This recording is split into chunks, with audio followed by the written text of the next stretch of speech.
طریقے سے نہیں تو اس طریقے سے اس کو بلوچ کے اندر، پختون کے اندر، پنجابی اور یہ ان کے اندر جو ہے تقسیم پیدا کر کے تو ہم ان کو عدم استحکام کی طرف دھکیل سکتی ہیں۔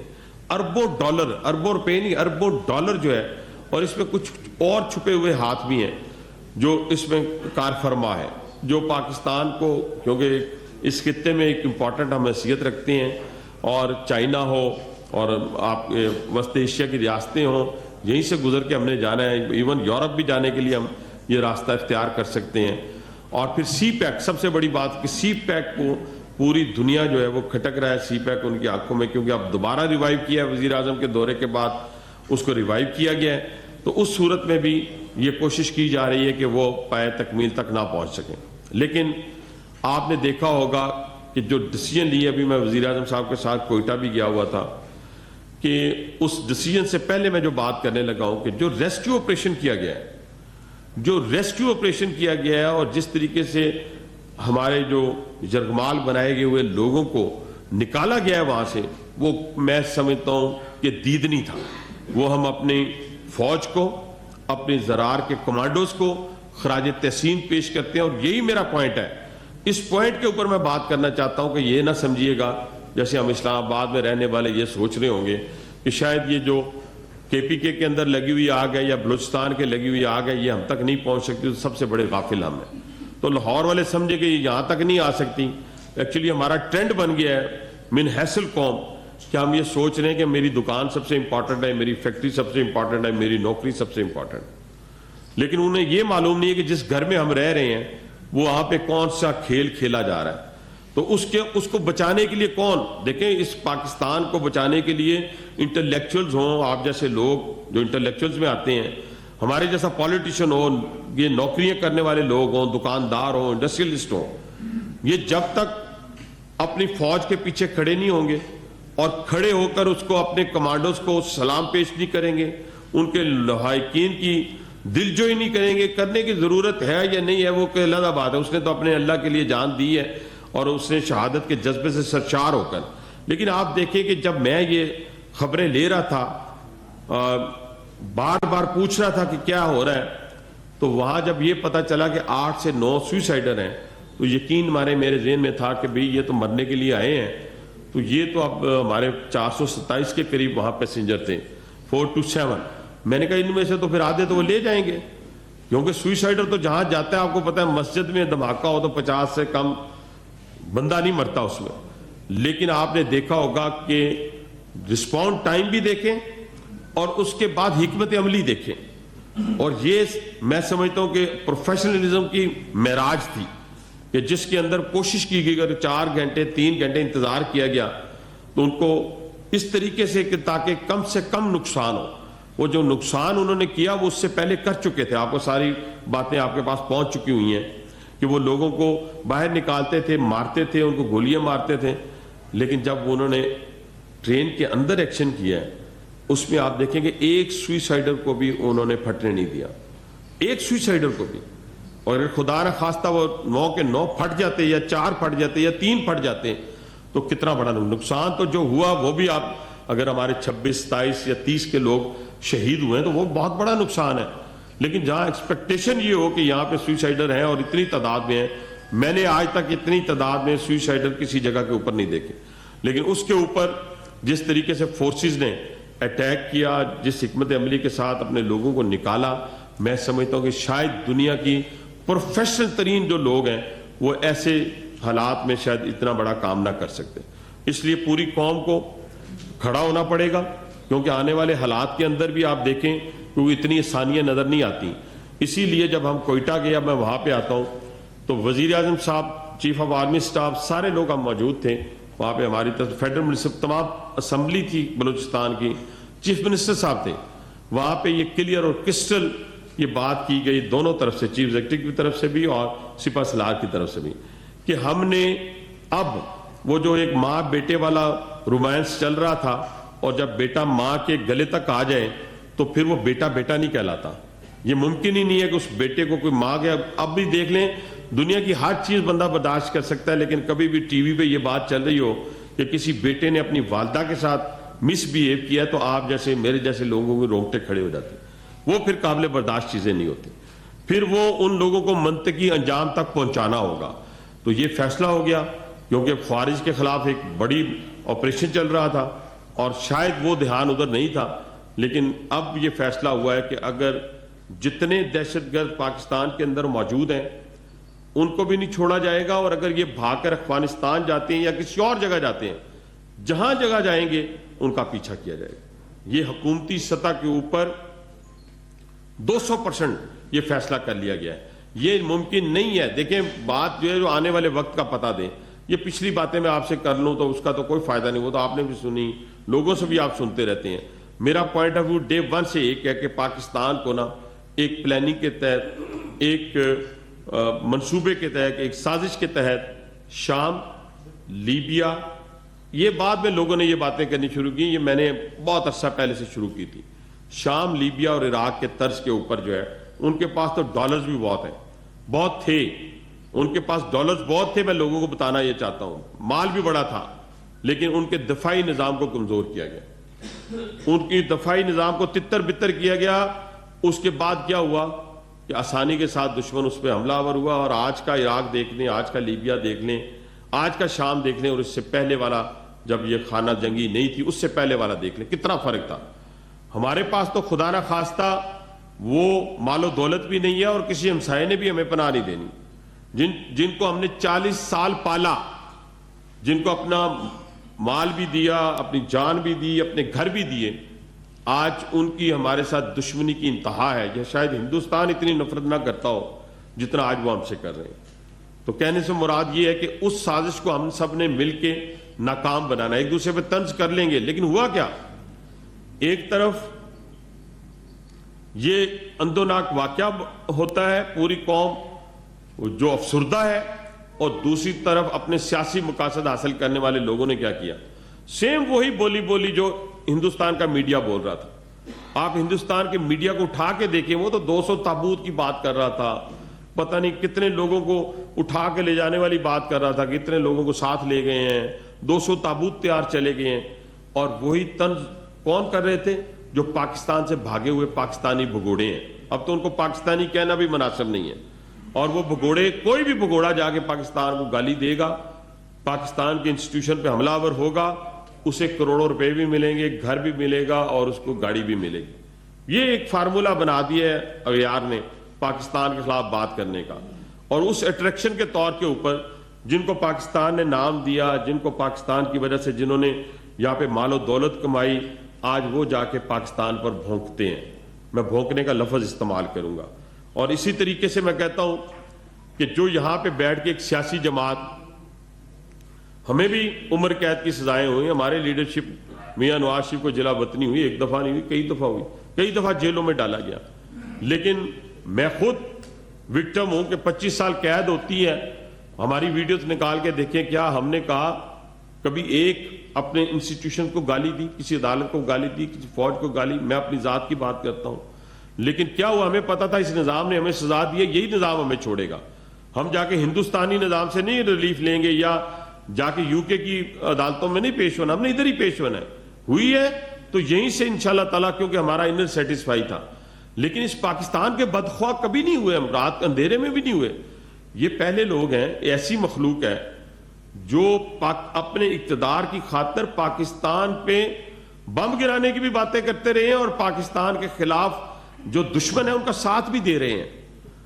IMF کی بات ہو, ورلڈ بینک کی بات ہو, پاکستان کی تعمیر و ترقی کی بات ہو, اکانومی کی بات ہو, تو وہاں جا کے پروٹیسٹ کرتے ہیں کہ جناب پاکستان کو امداد نہ دی جائے, پاکستان کو مرنے دیا جائے خدا نہ خواستہ. اسی طریقے سے اب اس واقعے کے اوپر اگر ہندوستان کی زبان کو دیکھیں, اور یہ پی ٹی آئی میں کھل کے بات کرتا ہوں, یہ جو پی ٹی آئی کا بریگیڈ ہے ان کی بات کرنے لگا ہوں, ان کی زبان کو دیکھیں کہ وہ پاکستان کے خلاف کیا زبان استعمال کر رہے ہیں. فوج کو ٹارگٹ کیا ہوا ہے. دیکھیں نا, فوج کو ہی ٹارگٹ کرنا ہے نا, میرے حنیف عباسی کو یا میاں نواز شریف کو, شہباز شریف کو تو ٹارگٹ نہیں کیا ہوا, یا بلاول زرداری کو تو ٹارگٹ کیا. زرداری صاحب کو ٹارگٹ, آپ دیکھ لیں, ٹارگیٹڈ موومنٹ ہے, ٹارگیٹڈ موومنٹ ہے. ٹارگیٹڈ موومنٹ کی صورت میں کروڑوں اربوں روپے مل رہے ہیں, اور عام بندوں کو مل رہے ہیں, تاکہ پاکستان پہ لان تان کی جائے اور باہر بیٹھی ہوئی جو ان کی مشینیں ہیں وہ مشینوں کی صورت میں پاکستان کو جو ہے اس گرداب میں پھانسنے کی کوشش کی ہے. لیکن الحمدللہ جس طرح سے ہمارے پروفیشنل سٹائل میں ہمارے لوگوں نے رسپونڈ کیا ہے. اور پھر اس واقعے کی مذمت تو امریکہ نے بھی کی, اس واقعے کی مذمت تو اقوام متحدہ نے بھی کی, چائنا نے بھی کی, نہیں کی تو ہمارے دشمنوں نے نہیں کی. تو ہمارے دشمنوں میں پھر وہ بھی شامل ہو گئے ہیں جنہوں نے ان کا ساتھ دیتے ہوئے اور اپنے سیاسی مقاصد کو حاصل کرنے کے لیے یہ سارا کچھ یہ کہا کہ انہوں نے بھی انسٹیٹیوشن کے اوپر حملہ آور ہوئے, اور جو گفتگو کی گئی ہے وہ ناقابل برداشت ہے. تو اس لیے میں اس چیپٹر کو کلوز کرتے ہوئے کہوں گا پوری قوم کو کہ ہمارے پاس اب بھی وقت ہے کہ ہم کھڑے ہو جائیں اپنے سیاسی اختلافات کو ایک طرف رکھتے ہوئے. سیاسی جماعتیں آپس میں لڑ لیں گی, ہم آپس میں لڑ لیں گے. ہم بلوچ ہیں ٹھیک ہے, ہم سندھی ہیں ٹھیک ہے, ہم پنجابی ہیں ٹھیک ہے, کشمیری ہیں ٹھیک ہے, سرائکی ہیں ٹھیک ہے, سارا کچھ ٹھیک ہے, لیکن پہلے تو ہم پاکستانی ہوں گے نا. اگر پاکستانی نہیں ہے تو پھر ایز اے نیشن ہم کیسے بیہیو کر سکیں گے. جہاں تک رہ گیا کہ بلوچستان کی پسماندگی کا کس سے تعلق ہے, یہ بہانے ہوتے ہیں. پسماندگی میں کیا کوئی اپنے غربت میں کیا کوئی اپنے ماں کو اور باپ کے گلے کو پکڑتا ہے؟ میں نے تو کسی غریب ترین آدمی کو نہیں دیکھا وہ اپنے ماں کو اس کے گلے سے پکڑے. وہ بدبخت کو دیکھا ضرور ہوگا, کوئی 2-4 ہوں گے پوری اس 25 کروڑ عوام میں اندر, لیکن باقی تو اپنے غریب ہو امیر ہو اپنے ماں باپ کے لیے اپنی جان, اپنا مال, اپنا ہر کچھ قربان کرنے کے لیے تیار ہوتا ہے. تو اس لیے یا 2 منٹ یہ پہلے بات کروں گا نا, آپ کا سب سے زیادہ جلدی ہے. نہیں, پہلے میں بات کر لوں پھر آپ سے لوں گا سوال. سارا آپ نے اگر ڈکٹیٹ کرنا ہے تو آپ آگے میری جگہ بیٹھ جائیں نا, میں سب سے لوں گا, گھبرائیں نہیں آپ. میں آخری بات جو کرنے لگا ہوں سر ریلوے کے حوالے سے. ریلوے کے بڑے ایشوز ہیں سر. یہ تو میں نے ایک پیغام دینا تھا پوری قوم کو آنے والے وقت کا, اور اللہ تعالیٰ میری آنے والا وقت اچھا ہو, میری گفتگو والا نہ ہو کہ یہ جو میں چاہتا ہوں. میں چاہتا یہ ہوں کہ سرسبز پاکستان ہو, اس میں پھلتے پھولتے ہم نظر آئیں. جس قوم سے بھی ہمارا تعلق ہو, قوم سے مراد جو ہماری شناخت ہے پنجابی, پٹھان, پختون یا بلوچ, اس حوالے سے.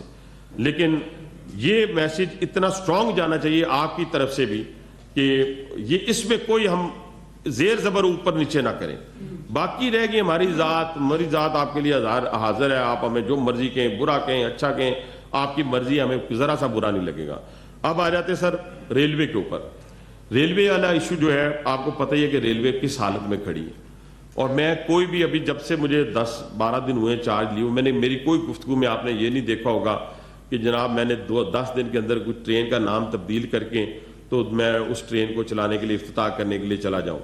میں پریزنٹیشن لے رہا ہوں, میں نے آپ سمجھ گئے ساری باتیں نہ. میں نے کہنا جی ML1 کان سن میرے بھی پک گئے ہیں سنتے سنتے. ML1 جب میں یہاں آیا تو ML1 کا نام و نشان نہیں ہے, ٹھیک ہے نا جی. لیکن میں یہ کہنا چاہتا ہوں کہ میں نے CO صاحب کی موجودگی میں اور ان کے ساتھ جو پریزنٹیشن اسلام آباد میں بھی دیتے رہے ہیں, آج بھی صبح سے دے رہے ہیں, اور آپ کی اس گفتگو کے بعد اور انشاءاللہ تعالی ہم کوشش کریں گے ان سے باتیں سیکھیں. لیکن 3-4 چیزیں جو ایگزسٹ کرتی ہیں اس کے اوپر میں نے انہیں کہا کہ کوئی کمپرومائز نہیں ہوگا. اس میں ایک پنچویلٹی ہے کہ بھی خواجہ سعد رفیق صاحب ہمارے بھائی دوست یہاں موجود تھے, ٹرینیں ٹائم پہ چلتی تھیں. ٹریک تو وہی تھا, ٹریک تو تبدیل نہیں ہوا, تو ٹریک وہی تھا. ٹیمیں اپنا جو ٹرینیں تھی ٹائم پہ چلتی تھی, کلیننس تھی اور شفافیت تھی, یہ ساری چیزیں تھیں. لیکن یہ 3-4 چیزوں کے اوپر میں نے انہیں کہا کہ کوئی کمپرومائز نہیں. ایک کلیننس کے اوپر, ایک پنچویلٹی کے اوپر, ایک آپ کا جو سیفٹی ہے, سیفٹی کے حوالے سے یہ ہے کہ ہماری ایک بھی اسکینر مشین جو ہے وہ ٹھیک نہیں ہے. سب اسکینر مشینیں, دنیا کا کون سا ملک ہے جہاں پہ آپ بھی کہیں گئے ہوں گے, ہم بھی جاتے ہیں, چھوٹا سا بیگ بھی آپ کے ہاتھ میں ہو تو وہ بھی اسکینر سے گزرنا ہے. لگیج تو گزرتا ہی گزرتا ہے, لیکن آپ بھی جب گزر رہے ہوتے ہیں تو آپ کو کوٹ شوٹ بھی اتارنا پڑتا ہے. تو وہ کہاں سے گزارے گی, آپ اسکینر سے گزاریں گے. ایک بھی اسکینر ہمارے پاس نہیں. اچھا, ریلوے پولیس کی یہ حالت ہے کہ وہ جیسے میں نے آپ کو بتایا کہ ایک تو ان کے پاس نفری نہیں ہے, دوسرا ان کے پاس انفراسٹرکچر نہیں ہے, تو آپ سیفٹی کی توقع کس سے کر رہے ہوں گے. اس کے اوپر آج مکمل ایک بریفنگ ہوئی ہے. میں نے جیسے پہلے کہا کہ IG ریلوے جو ہے وہ ایک اچھا بندہ میسر ہمیں آیا ہے, تو میں نے انہیں کہا کہ 1 سال آپ کا رہ گیا ہے اور 1 سال میں وہی پرفارمنس جو آپ نے فلاں جگہ پہ دی ہے وہ پرفارمنس پاکستان ریلوے کو کھڑا کرنے میں دیں. ہماری طرف سے آپ کو سپورٹ ملے گی, انٹرفیرنس نہیں ملے گی آپ کو کسی جگہ کے اوپر. اس کے ساتھ میکینیکل ایشوز جو تو میکینیکل ٹریک کی وجہ سے ہیں وہ تو ایک علیحدہ بات ہے, لیکن جیسے ابھی میں نے ان کو کہا کہ ایک اسلام آباد کے اندر ایک ٹرین جو ہے ابھی عوام ایکسپریس تھی 3 دن پہلے وہ پٹری سے اتر گئی. میں نے کہا اس کا کس ٹریک سے کیا تعلق ہے؟ اس کا ٹریک سے کوئی تعلق نہیں تھا, وہ میکینیکل ایشو تھا.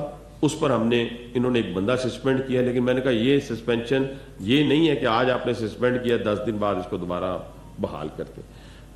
جو ان کے اسٹیشنز ہیں ان کی اپ گریڈیشن ہے جی, اور اس کو بھی ہم انشاءاللہ دیکھ رہے ہیں. اور پوری سیفٹی کے ایشوز کو کیمراز پورے ہمارے جتنے اسٹیشن ہیں ان کے اوپر کیمراز لگانے کی بات ہو رہی ہے, اسکینر لگانے کی بات ہو رہی ہے, پولیس کی اپ گریڈیشن کرنے کی بات ہو رہی ہے, اور ساتھ پھر ہم صرف کارگو کی اپ گریڈیشن. ابھی جو پی ایم صاحب پچھلے وزیر اعظم پاکستان جو شہباز شریف صاحب 6 دن سے, کیونکہ میں بھی اس کمیٹی میں ہوں, کل بھی ہم وہ میٹنگ لے کے آئے تھے, ٹریڈر سے مل رہے ہیں, انجمن تاجران کو بلایا, سارے پاکستان کے انجمن فیڈریشن والوں کو بلایا ہے, اپنا اس طرح چیمبر والوں کو, فیڈریشن والوں کو, انجمن تاجران, سارے لوگوں کو بلا کے انہوں نے بات کی. اس میں سب سے زیادہ جو ڈیمانڈ ریلوے کی طرف سے آئی, ریلوے کی لیے آئی, وہ یہ تھی کہ ہمیں کارگو کے حوالے سے ہمیں سستا کارگو چاہیے. تو سستا کارگو کے حوالے سے وہ کہتے ہیں ٹرین سے زیادہ ہمیں کارگو کوئی, یعنی ہمیں اس کے اندر ہمارے پاس وینز نہیں تھی.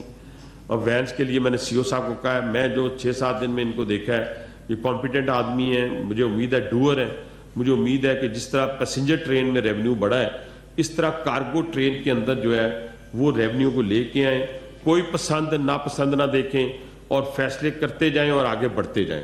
تو انشاءاللہ تعالیٰ یہ فیصلے کریں گے, میں ان کے ساتھ کھڑا ہوں گا, ان کے پیچھے کھڑا ہوں گا, اور باقی بھی جو سٹاف ہے ان کے ساتھ بھی ہماری یہی گفتگو ہوئی ہے. تو ہم اس کو بہتری ML1 کے حوالے سے یو اے ای والے بھی اب ہمارے ساتھ آن بورڈ ہیں, لیکن کچھ پرپوزلز ایسی بھی آئی ہیں جو ہم خود بھی کر سکتے ہیں پورشن میں. اگر ہم نے شروع میں کچھ پورشن خود بھی کیے ہوتے تو آج ML1 سے مراد پشاور سے اپنا کراچی سے پشاور کا ٹریک ہے, لیکن ابھی مجھے جو بتایا گیا کہ برانچز جو ہیں جیسے سیالکوٹ ہے, نارووال ہے, وہ بھی سارے کے سارا ٹریک فارغ ہو چکا ہوا ہے. تو اس کو بھی اب تھوڑا کر رہے ہوتے تو آج کہاں پہنچ چکے ہوتے. تو میری کوشش ہوگی کہ اگر کوئی آئے نہ آئے تو ہم نے تو اپنے طور کے اوپر اس میں کچھ اضافہ کرتے جائیں. مجھے وزیر اعظم پاکستان سے بہت امید ہے, جس طرح وہ میرے ساتھ ہمیشہ راولپنڈی کی تعمیر و ترقی میں کھڑے رہے. بڑے پروجیکٹ ہم نے کیے ہیں, ہم نے میٹرو بنائی ہے, ہم نے راولپنڈی انسٹیٹیوٹ آف کارڈیالوجی بنایا ہے, راولپنڈی انسٹیٹیوٹ آف یورولوجی بنایا ہے, ہم نے اسلام آباد کی میٹروز میں 16 مہینے اسٹیئرنگ کمیٹی کا چیئرمین رہا آن ڈیولپمنٹ CDA کا. وہاں پہ ہم نے الیکٹرک بسز چلائی ہیں, 160 الیکٹرک بسز چل رہی ہیں وہاں پہ, بریجز بنے ہیں, انڈر پاسز بنے ہیں. جیسے ابھی ریسنٹلی جو انڈر پاس بنایا ہے نقوی صاحب نے 2, ایک انہوں نے بنایا سرینا والا 72 ڈیز میں, ایک ہم نے بنایا 82 ڈیز میں انڈر پاس ہے, اور اوور ہیڈ برج ہے جو F8 میں بنایا ہے. تو ہم اس طریقے سے کام کرنے کی کوشش کریں گے. چیلنجنگ ہے, بہت بڑا کام ہے, یہ آسان کام نہیں ہے, لیکن اللہ نے ہمیشہ ہماری مدد کی ہے. نیک نیت کے ساتھ ہم چلیں گے انشاءاللہ, پورا ٹیم ورک ہم اپنے لوگوں کو ساتھ لے کے چلیں گے انشاءاللہ, اللہ ہماری مدد کرے گا. اب باری جس میں جلدی ہے اتنا بڑا ایونٹ ہو رہا تھا, پوری دنیا دیکھ رہی تھی, تو ایک طرف انڈیا کا پروپیگنڈا تھا, دوسری طرف ہمارا اپنا سوشل میڈیا کا ایک بہت بڑا ایک حملہ تھا. تو اس جو سوشل میڈیا ٹیررزم تھی, اس پہ بھی کوئی ایکشن لے رہی ہے گورنمنٹ؟ جی بالکل جی, وہ جتنے لوگ دیکھیں نا, اب سوشل میڈیا کے اوپر ایک میں بات کرتا ہوں کہ ایک بندے نے سچی بات کرنی ہے, اسے کسی چیز کا خوف نہیں ہونا چاہیے, ڈر نہیں ہونا چاہیے. ایک بندے نے جھوٹ بولنا ہے تو اس کی گرفت ہوگی. اب یہ جتنی چیزیں ہیں سوشل میڈیا کے حوالے سے, جہاں سے پروپیگنڈا ہوا ہے, باہر بیٹھے ہوئے لوگوں کے بھی حوالے سے بھی حکمت عملی تیار ہوئی ہے. اور یہ بھی ہوا ہے کہ جنہوں نے پاکستان کے اوپر, یعنی اگر انہوں نے حملہ کیا ہے اپنی بندوقوں کے ساتھ اور سوئسائڈ جیکٹ کے ساتھ, تو انہوں نے بھی تو سوشل میڈیا کے ذریعے پاکستان پہ ہی حملہ کیا. انشاءاللہ پوری اس کی گرفت ہوگی. اچھا سر, ایک تو پاک فوج جو ہے وہ فیصلہ کن اب آپریشن کرنے جا رہی ہے دہشت گردی کے خلاف, اور دوسری جانب کا بوچن یادی جیسے جاسوس پاکستان سے گرفتار بھی ہوئے ہیں, اور اس حملے ہوا ہے اس میں انڈین خفیہ ایجنسی را کا رول جو دیکھنے میں آ رہا ہے, اور کلٹن